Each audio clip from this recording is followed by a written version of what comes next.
마태복음 8장 28절부터 34절까지 말씀, 우리 하나님을 경외하는 마음으로 한 목소리로 같이 봉독해 올립니다. 또 예수께서 건너편 가다라 지방에 가심에 귀신 들린 자 둘이 무덤 사이에서 나와 예수를 만나니 그들은 몹시 사나워 아무도 그 길로 지나갈 수 없을 지경이더라.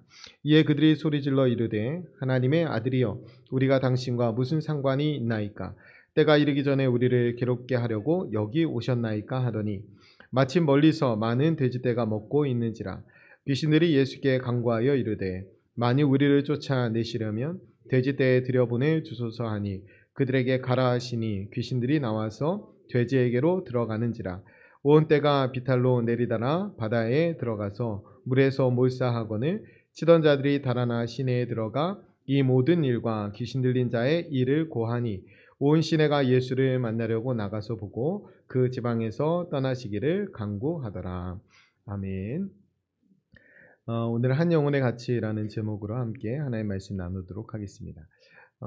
오늘 우리가 말씀을 읽거나 말씀을 묵상할 때 중요한 게 뭐냐면 질문을 하는 거예요. 그러면 그 말씀을 좀 더 깊이 우리가 이해할 수 있고 또 깨달을 수 있는데, 오늘 가질 수 있는 질문은 뭐냐면 왜 하필 돼지였을까? 그리고 왜 예수님께서는 지금 귀신들의 간구도 들어주시는 것 같고, 이 이후의 일이지만 이 지방을 떠나달라고 마을 사람들이 간구하고 실제 떠나시거든요. 그러니까 귀신들의 간구도 들어주신 것 같고 마을 사람들의 간구도 들어주신 것 같은 생각이 들어요. 그리고 왜 하필 돼지였을까? 이 돼지떼가 왜 몰살하게 됐을까? 이 돼지떼의 죽음이 주는 이유가 무엇일까? 제가 다른 본문으로 네, 다른 본문으로 돼지가 맛있죠. 제가 다른 본문으로 제가 이 설교를 드렸던 적이 있어요. 그런데 지금 오늘 본문에서 이게 다른 본문에서 좀 더 자세히 기록되어 있어요. 마태복음이나 누가복음에. 그런데 오늘 마태복음하고 약간 차이가 있는데 뭐냐면 오늘 귀신 들린 자가 2명이라고 나오잖아요. 근데 다른 데는 1명이라고 나와요. 마가복음에 1명, 누가복음에 1명. 그럼 집에서 자녀들이 이거 읽다가 엄마 이거 틀린 것 같아. 여긴 2이라고 돼 있는데 마태복음, 마가복음에는 1명이라 돼 있어. 이거 어떻게 된 거야? 라고 하면 뭐라고 답하시겠어요? 그냥 믿어. 그냥 이렇게 해요? 이게 사실은 의도가 있는 건데, 요 뒤에 말씀들을 보면, 마태복음을 보면 뒤에 계속 2명이 나와요. 뭐라고 나오냐면 맹인 2사람, 또 이어서 밭에 있던 2사람, 또 이어서 맷돌 갈던 2사람, 계속 2명이 나와요. 성경에 왜 2명을 기록하고 있냐면 증인이 그 증언의 효력이 있으려면 2명이 있어야 돼요. 그래서 지금 계속 이것이 사실이라는 그 확증을 하기 위해서 2명을 기록하는 건데, 학자들은 이렇게 해석해요. 원래 2명이었을 것이다. 그런데 마가나 누가는 이 극적인 효과를 위해서 1명을 강조해서 표현한 것이지 원래는 2명이었을 것이다. 이렇게 추정을 합니다. 어쨌든 여기에서 보면 오늘 중요한 것은 귀신 들린 자인데, 지금 예수님께서 제자들을 산상수훈을 주신 다음에 그 다음에 제자들을 부르시죠. 그래서 처음에 서기관이 가려고 하고 뭐 제자 중에 한 사람이 가려고 하는데 결국 이 풍랑을 헤치고 간 사람들은 제자들이에요. 12제자들. 근데 그때 가르쳐 주신 것은 무엇이냐면 예수님을 따를 때 믿음이 있어야 된다는 거예요. 그리고 우선순위가 분명해야 된다라는 거죠. 그리고 풍랑을 통해서 이가 누구이기에, 이분이 누구시기에 이렇게 놀래잖아요. 계속 주님께서 산상수훈에서는 말씀으로 가르쳤다면 지금 이제 보여주시는 거예요. 직접. 그러면서 풍랑을 헤치면서 오실 때에는 풍랑을 잠잠케 하시잖아요. 그러면서 하나님께서, 예수님께서 창조주이심을 드러내십니다. 두려워하지 말라는. 오늘 누굴 잠잠케 해요? 귀신 들린 자들을 잠잠케 하십니다. 이 역시 계속 제자들에게 보여주시는 거예요. 뭐 이거 이미 다 아시는 거니까 뭐 제목에도 담겨 있잖아요. 한 영혼의 가치가 얼마나 귀한지 가르쳐 주시는 거예요. 예수님이 지금 제자들에게 관심이 있고 또 우리에게 관심이 있습니다. 오늘 이 말씀을 통해서 우리가 깨달아야 될 지점은 뭐냐면 한 영혼의 가치가 얼마나 귀한가. 그리고 스스로 돌아봐야 되는 것은 내가 혹시 귀신 들린 자가 아닐까. 이거를 한번 생각해 봐야 돼요. 28절에 보면 또 예수께서 건너편 가다라 지방에 가심에 귀신 들린 자 둘이 무덤 사이에서 나와 예수를 만나니 그들은 몹시 사나워 아무도 그 길로 지나갈 수 없을 지경이다. 다음에 귀신 들린 사람이 있는데 완전 통제불능이에요. 예전엔 그렇게 기도원에 가면 귀신 들린 사람이 많았었어요. 그죠? 그 사람들 다 어디 갔는지 모르겠네. 그 귀신 들렸다라는 표현은 귀신에 사로잡혔다는 거예요. 그 가만히 있는데 귀신이 쑥 들어오는 것이 아니라 내가 뭔가를 붙든 것이 그것이 나를 사로잡는다는 거예요. 그래서 예전에는 그런 정신병처럼 막 그런 거에 붙들린 사람이 많았다면 오늘날에는 좀 다른 것 같아요. 오늘날에도 여전히 귀신에 붙들려 있는 사람들이 있는데 양태가 좀 다른 것 같아요. 그러니까 돈에 붙들려 있고 쾌락에 붙들려 있고 성에 붙들려 있고 권력에 붙들려 있고 이런 것 같아요. 그런 사람들 많이 보지 않습니까? 그런 사람들이 귀신 들린 사람. 오늘 사실은 이 전체 이야기에서 이 무덤에 있는 이 두 사람만 귀신 들린 게 아니라 이 마을 사람 전체가 귀신 들린 거예요. 그러니까 돈의 환장에 있는 거죠. 그래서 마지막에 이 마을 사람들이 그렇게 떠받들고 있던 돼지 때 몰살시키고 예수님 나오시는 거거든요. 그래서 우리가 결국에는 무엇을 잡고 있는지 좀 생각해야 돼요. 하나님보다 더 사랑하는 거, 그거 우상입니다. 그거 붙들고 있으면 귀신 들린 거예요. 다른 게 아니고. 그러면 그 사탄은 광명한 천사, 그러니까 쫓겨난 천사잖아요. 그 사탄의 졸개가 귀신. 서열 정리를 해야 돼요. 사탄이 맨 위에 있고 그 졸개가 귀신이고, 이들이 하는 일이 뭘까요? 이들이 하는 일은 자기들과 같이 우리도 하나님으로부터 쫓겨난 존재가 되도록 만드는 것입니다. 그래서 지금 사탄의 목적이 그런데 우리가 기억할 것은 뭐냐면 사탄과 귀신이 있어요, 없어요? 네. 사탄하고 귀신이 있어요, 없어요? 있어요. 성경에 나오잖아요. 사탄과 귀신이 존재합니다. 그래서 사탄과 귀신을 부정하거나 과소평가하면 안 돼요. 사탄과 귀신은 분명히 있어요. 그런데 우리가 성락교회 김기동 목사, 성락성결교회 말고요. 성락교회, 서울성락교회, 공식 명칭이 서울성락교회예요. 김기동 목사가 귀신론을 주창했었죠. 그러면서 다 귀신이 했다는 거예요. 공부 못하는 것도 귀신이하고 병 걸린 것도 귀신이하고 사업을 실패한 것도 다 귀신이하고. 그럼 뭐예요? 귀신에 너무 몰입해서 믿음이 없어지는 거예요. 오늘 귀신이 있는 거 분명히 알고 사탄이 있는 거 분명히 알아야 되지만 더 중요한 사실은 뭐냐면 이들을 과소평가하면 안 돼요. 여러분보다 훨씬 더 능력 있어요, 귀신이. 여러분들 막 사탄도 그렇잖아요. 밀가부르듯 하려고 했었다고 하잖아요. 그런데 그것들과 비교할 수 없이 우리 주님이 크시다. 이 사실을 오늘 깨달아야 돼요. 그리고 제가 오늘 사탄과 귀신, 내가 귀신 들린 자가 아닐까 생각하라는 것은 결국에 우리는 영적 전쟁 가운데 있어요. 영적 전투 가운데 이걸 부인할 수 없다는 거죠. 그래서 우리가 깨어있기 위해서 기도해야 되고 우리가 말씀대로 살기 위해서 기도해야 됩니다. 영적인 문제예요, 다. 그래서 이런 상황이 있고 반드시 하나님을 의지해야 되고 귀신하고 비교할 수 없이 우리 하나님이 능력이 크시다라는 사실.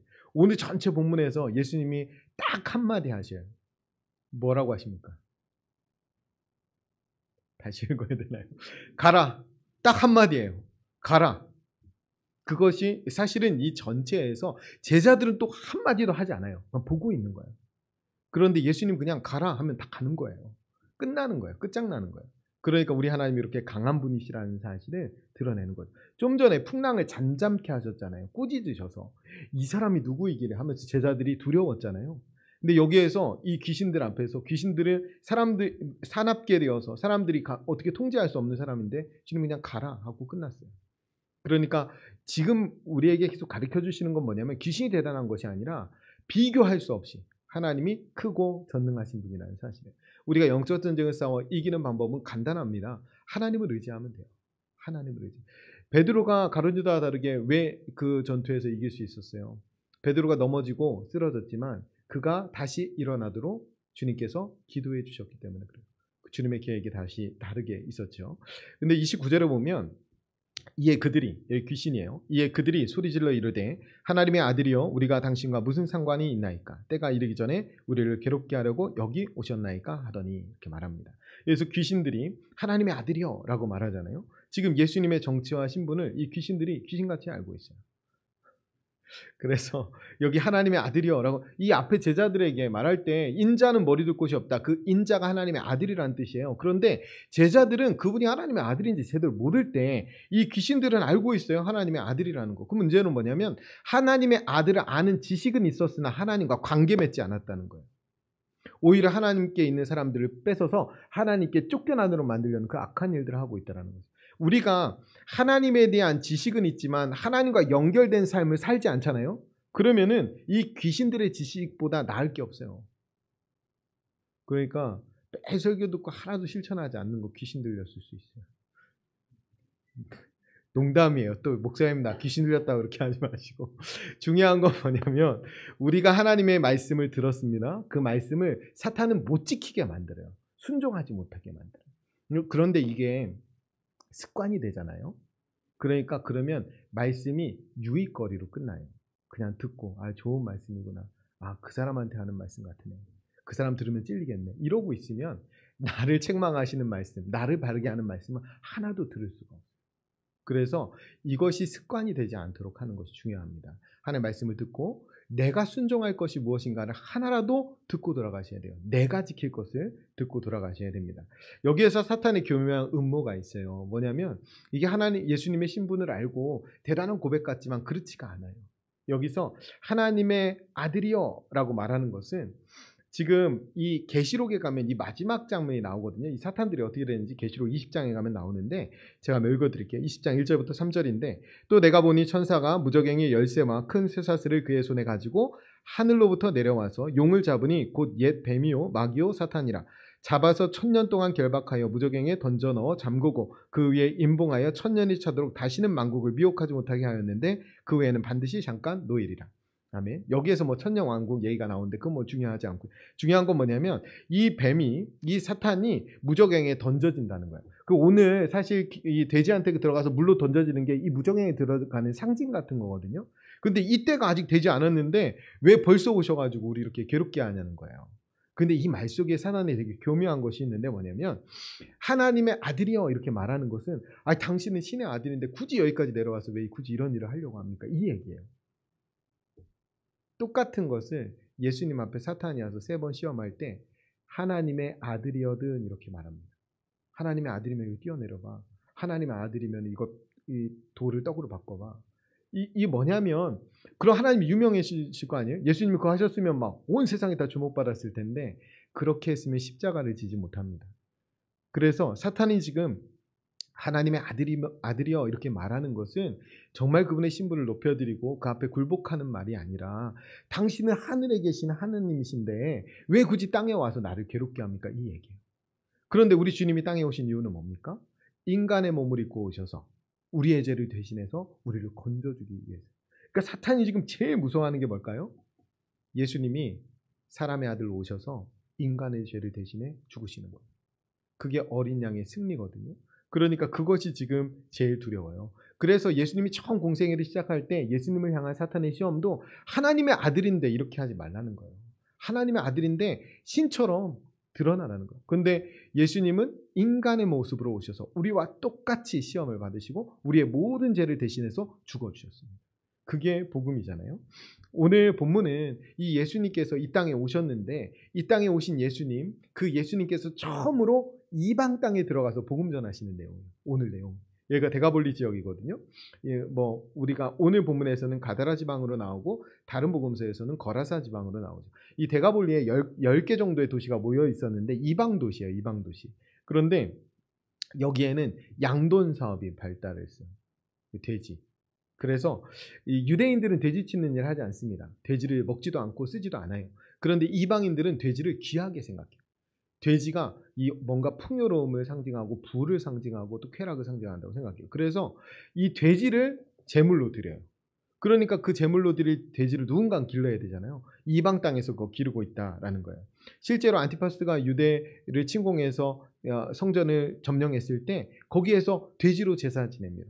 그게 돼지로 막 성전을 회파하고 이 조롱하려고 그런 게 아니라 원래 돼지로 제사 지내요. 그러니까 그 돼지가 상징하는 것은 부와 쾌락과 그 능력과 축복 이런 것들을 이방인들에게는 그 상징하는 거라는 거죠. 그런데 여기서 30절부터 32절까지 보면 마침 저 밑에 돼지떼가 있는 거예요. 그래서 이 간구하죠. 귀신들이 거기로 우리 들여보내달라고. 그래서 주님이 허락하십니다. 그런데 한마디 하셔요. 가라. 그래서 들어가서 다 몰살하게 돼요. 여기에서 어마어마한 돼지떼가 죽잖아요. 지금 이 당시의 모습 생각하면 어떤 영적 전투냐면 로마 황제와 하나님의 아들의 전투예요. 그래서 그 당시에 로마 황제를 숭상하고 그 앞에 제사는 황제 숭배할 때 제사는 다 돼지로 드렸어요. 그런데 하나님의 아들이 바다 건너 이방 땅에 오셔서 이 돼지를 싹 죽이고 가시는 거야. 누가 승리자예요? 하나님이 승리잖아요. 너희들이 쾌락으로 부로 축복으로 생각하는 거 그 로마 황제가 주는 평화 그 아무것도 아니다 하면서 하나님이 보여주시고 가시는 거예요. 그래서 천지를 창조하시고 이 땅을 주관하시는 분이 하나님이신 것을 지금 제자들 앞에 보여주시는 거예요. 지금 제자들에게 보여주시는 것이 가장 중요하죠. 그러니까 제자들에게 이것을 보여주면서 제자들이 경험하면서 그리고 마지막에 사탄이 이 마귀가 어떻게 될지 종말론에 어떻게 될지 보여주시는 거예요. 아까 말씀드렸지만 물속에 들어가서 몰살하는 것은 나중에 마지막에 무저갱에 그 마귀 사탄이 들어가는 것을 상징적으로 미리 보여주시는 겁니다. 그런데 안타까운 것은 33절과 34절이에요. 치던 자들이 달아나 시내로 들어가 이 모든 일과 귀신 들린 자의 일을 고하니 온 시내가 예수를 만나려고 나가서 보고 그 지방에서 떠나시기를 간구하더라. 지금 귀신들의 간구도 잘못됐지만 이 동네 사람들의 간구도 잘못됐어요. 이들을 지금 지배하고 있는 건 뭐예요? 돈이에요. 돈. 지금 복음을 접할 수 있는 유일한 기회인데 자기 돈 지키려고 지금 예수님을 가라고 하는 거예요. 지금 이 귀신을 쫓으신 예수님을 이 동네 사람들은 그 예수님을 쫓아내고 있어요. 그래서 지금 마을 사람들에게 더 중요한 것은 그 고침받은 한 사람 한 영혼이 아니라 돼지예요. 돼지. 그러니까 한 영혼을 돼지보다 하찮게 여긴 마을 사람들과 한 영혼을 천하보다 귀하게 여긴 예수님이 지금 이게 대조되고 있는 거죠. 그래서 이게 돈에 사로잡혀 있는 사람들, 이 사람들이 귀신 들린 사람들이에요. 이 마을 전체가 귀신 들린 사람과 다를 바 없어요. 돼지 같은 사람이라고 생각합니다. 그래서 우리가 돼지보다 사람을 먼저 볼 수 있어야 돼요. 그러니까 우리는 그런데 그 사람보다 돼지를 더 좋아해요. 예수님보다 돼지를 더 좋아할 때가 있습니다. 우리가 하나님의 말씀보다 돈이 더 좋고 이 데가볼리 지역의 사람들처럼 돈에 이끌려 살아가면 여러분 귀신 들린 게 다른 게 아닙니다. 여러분 귀신 들려서 귀신이 최종적인 목적이 뭐예요? 하나님을 떠나가게 하는 거. 하나님으로부터 쫓겨나게 만드는 거. 마지막 때에 이르면 말세가 이르면 사람들이 돈을 사랑한다고 그랬어요. 자기를 사랑하고. 그러니까 돈 사랑하다가 하나님 떠나가면 귀신의 전략이 아주 적중하는 거죠. 그러니까 그거보다 더 귀신 들린 일이 뭐가 있겠어요. 그래서 우리가 하나님의 아들의 가르침에 이끌려 살 것인가 세상 가치에 이끌려 살 것인가 이걸 결정하셔야 돼요. 오늘 말씀은 세상 가치와 방식을 지배하고 있는 이 땅에 사는 우리가 하나님의 통치 아래에 살아야 된다. 이 하나님이 얼마나 강하고 능력 있는 분이신지 우리가 깨달아야 된다. 이것을 지금 말씀하고 있는 거예요. 지금 주님께서 그 풍랑이 일었을 때 말씀하시잖아요. 믿음이 적은 자들아 이렇게 말하죠. 계속 이 연장이에요. 그러니까 지금 풍랑을 잠잠케 하시고 귀신 들린 자를 잠잠케 하시는 이분이 어떤 분인지 깨닫고 이분에 대한 믿음을 가지고 그 다음에 그분을 의지해서 살아라는 거예요. 주님이 오늘 말씀하신 거 아까 말씀드렸지만 단 한마디밖에 없어요. 가라. 이게 예수님의 말씀, 예수님의 말씀의 능력입니다. 예수님 말씀하시면 이 일들이 일어나는 거예요. 그래서 악한 영에 대한 예수님의 절대적인 능력, 권위를 지금 드러내고 있는 거예요. 결국에 악한 권세는 예수님의 발 아래에 있는 거예요. 그래서 이 강력한 주님의 능력을 우리가 붙잡고 깨닫고 살아가면 반드시 승리한다는 거예요. 그 말씀을 지금 오늘 우리에게 하시고 먼저는 제자들에게 이제 보여주신 거죠.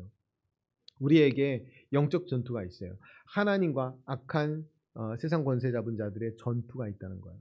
그런데 사실은 이 싸움은 이미 예수님이 십자가에서 이기셨어요. 승리하셨어요. 그러니까 사탄이 우리에게 할 수 있는 것은 속이는 것밖에 없어요. 아직 승리 안 했어. 이렇게 우리를 속이는 것밖에 없어요. 그럼 우리가 할 수 있는 건 뭐가 있을까요? 예수님의 승리를 선포하기만 하면 됩니다. 예수님의 승리. 그래서 야고보서 4장 7절에 보면 그런즉 너희는 하나님께 복종할지어다 마귀를 대적하라. 그리하면 너희를 피하리라. 이렇게 말씀합니다. 우리는 하나님께 복종해야 돼요. 하나님 말씀에 따라서 하나님의 통치 아래 하나님 백성으로 하나님의 자녀로 하나님의 제자로 살아갑니다. 마귀는 그냥 대적하면 돼요. 그러면 마귀가 어떻게 한다고요? 피한다고요.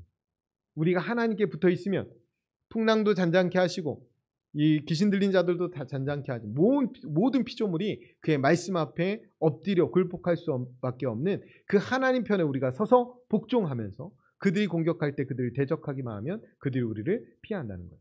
그래서 우리가 하나님을 의지할 때 우리는 강력해집니다.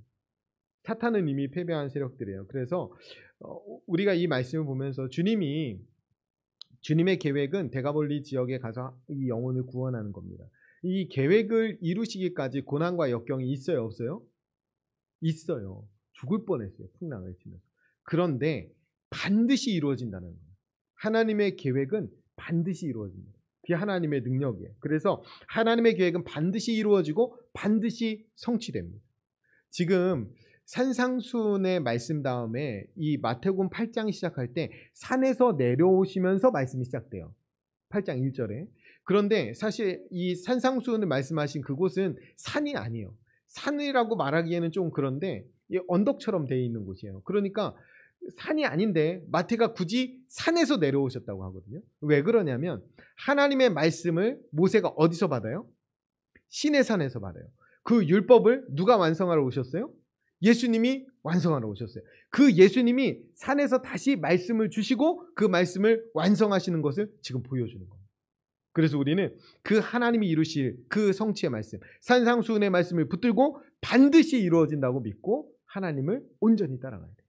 우리에게 고난이 있고 역경이 있고 시험이 있어도 하나님이 반드시 이루실 것을 믿고 하나님이 완성하실 것을 바라보고 빌립보서 말씀처럼 시작하신 분이 완성하실 것을 우리가 바라보면서 그렇게 하나님 의지해서 걸어나가는 겁니다. 그게 우리가 해야 될 일이에요. 지금 예수님께서 기꺼이 이 일을 하시잖아요. 우리가 귀신, 예전에 그 기도원에 가면 귀신 쫓아주는 사람도 있었는데 지금 이 귀신을 쫓는 것은 특별한 능력이 있는 게 아니에요. 능력이 필요한 게 아니에요.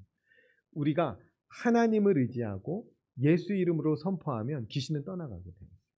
어디 가서 누구의 도움을 받아야 되지 않습니다. 우리가 하나님의 말씀을 붙들고 그 말씀에 순종하고 예수님의 뜻대로 살아가면 우리는 귀신으로부터 노임받습니다. 오히려 귀신들이 우리를 피하죠. 우리가 하나님께 복종하고 그분께 순종하고 말씀대로 살면 귀신이 우리를 만지지도 못해요. 사탄이. 그것이 하나님의 말씀이에요. 악한 자가 우리를 만지지도 못한다고 했어요. 그게 우리의 권세예요. 그 권세를 여러분이 사용할 수 있었으면 좋겠습니다. 예수님께서는 지금 풍랑을 헤치고 목숨 걸고 가셔서 한 영혼을 구원하셔요. 예수님은 이 일을 기꺼이 하시거든요. 그런데 이곳에 버려져 있는 이 무덤에 사는 사람은 실제로는 아무도 찾지 않은 버림받은 사람들이거든요. 이 마을 사람들 중엔 가족도 있을 거예요. 친구도 있었을 거예요. 그런데 그들이 다른 복음서에서 보면 쇠사슬로 메어서 가둬놔요. 왜?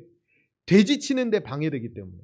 그러니까 그렇게 버려진 사람, 사람 취급을 못 받는 사람, 짐승, 돼지만도 못한 취급을 받는 사람들을 예수님이 가서 건져내신 거예요. 그게 누구예요? 그게 우리예요. 그게 우리. 죽어 마땅하고 버림받아서 아무도 찾지 않는 귀신에게 붙들려서 죽을 수밖에 없는 하나님과 원수된 우리에게 예수님이 기꺼이 찾아와서 우리를 건져주신 거예요. 그게 복음입니다. 그 복음을 우리가 받았기 때문에 그 복음의 능력을 제자들이 받았기 때문에 땅끝까지 가는 거예요. 복음들. 예수님이 지금 그거 보여주시는 겁니다. 왜 풍랑을 가르고 갔는지, 그리고 이 한 영혼이 얼마나 귀한지, 그리고 이 한 영혼의 모습이 바로 너희들의 모습이었다. 이렇게 말씀해 주시는 거예요. 우리가 후반기에 이제 앞으로도 계속 그렇겠지만 우리가 전도하는 교회, 선교하는 교회로 열심히 달려가려고 합니다. 그것은 우리가 어떻게 구원받았는지를 예배의 자리에서 확인하는 거잖아요. 하나님의 사랑, 하나님의 은혜. 그러면 가만히 있을 수가 없어요. 우리가 어떤 사랑을 받았는지, 얼마나 말도 안 되는 은혜로 구원받았는지를 알면 우리 가만히 있을 수가 없어요. 죽어가는 영혼, 귀신 들린 사람들, 어둠에 빠져있는 사람들, 사람 취급을 받지 못하는 사람들에게 가서 그들을 구원하는 일을 열심히 해야 됩니다. 그것이 하나님이 우리에게 맡겨주신 사명이에요. 예수님이 이 땅을 떠나시기 전에 지금 제자들에게 현장 실습을 시켜주시는 거예요. 복음은 이렇게 전하는 거다. 이렇게 보여주시는 거예요. 이 복음 전할 때 역경도 있고 시험도 있고 고난도 있지만 믿음으로 창조주 하나님 바라보며 가서 선포하라. 하나님의 말씀을 선포하라. 그 말씀이 모든 것을 이기는 능력이 된다. 이것을 주님이 지금 보여주시는 겁니다. 우리에게도 오늘 다시 한번 말씀해 주시는 거예요. 한 영혼이 천하보다 귀하고 그 영혼을 위한 영적 전투에 믿음으로 달려나아가면 하나님 우리에게 반드시 승리를 주신다는 거예요. 그 승리를 함께 경험하는 저와 여러분 그리고 우리 교회가 되기를 간절히 축원드립니다. 우리 같이 기도하겠습니다. 우리 말씀을 결단하면서 함께 기도할 때 주님의 십자가 길을 따르는 제자로서 한 영혼의 가치를 깨닫게 해 주옵소서. 돈, 성, 쾌락, 권력에 사로잡혀 귀신 들린 자로 살지 않게 해 주옵소서. 창조주 되신 하나님의 절대적인 권위를 인정하며 하나님의 통치 아래 살아가게 해 주옵소서. 우리 같이 결단하면서 함께 통성으로 기도하겠습니다.